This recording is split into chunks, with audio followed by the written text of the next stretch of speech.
दिल्ली के पास नोएडा में बजरंग दल के कैंप में बच्चों को हथियारों के साथ ट्रेनिंग दी गई।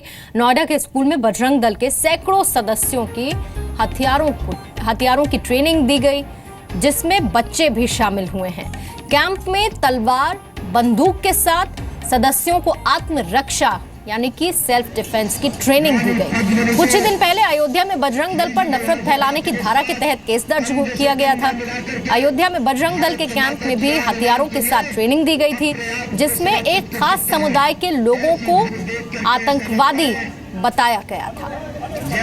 और आज दिल्ली के पास नोएडा के एक कैंप में बच्चों को हथियारों के साथ ये ट्रेनिंग दी जा रही है।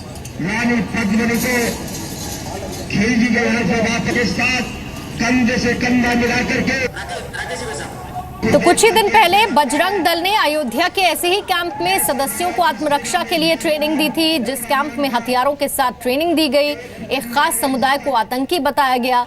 इसके बाद बजरंग दल और उसके सदस्यों पर धारा 153A के तहत केस दर्ज किया गया। 153A का मतलब यह है कि दो समुदायों के बीच नफरत फैलाने का आरोप, जिसके तहत यह केस दर्ज हुआ था।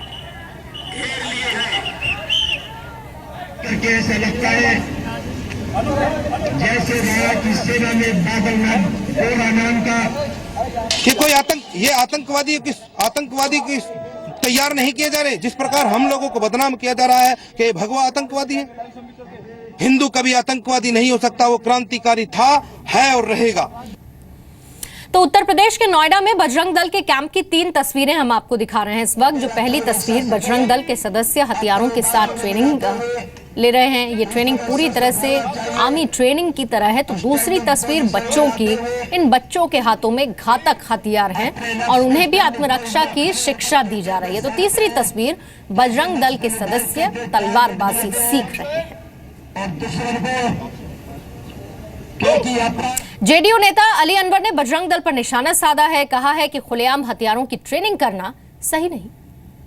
खुलेआम हिंसा का प्रचार कर रहे हैं और उसकी तैयारी कर रहे हैं। दरअसल ये लोग समझ गए हैं कि जहां दंगे फसाद होंगे वहीं हम जीत सकते हैं। 2 चीज पर, एक तो समाज में विष वमन किया जाए और दूसरा कि सेकुलर फोर्सेस को जहां तक हो सके एकजुट नहीं होने दिया जाए। ये इनकी रणनीति का हिस्सा है और अपने रणनीति के मुताबिक वो काम कर रहे हैं। डर इसलिए नहीं है कि अब सरकार उनकी है, केंद्र में कोई क्या उनका बिगाड़ दे।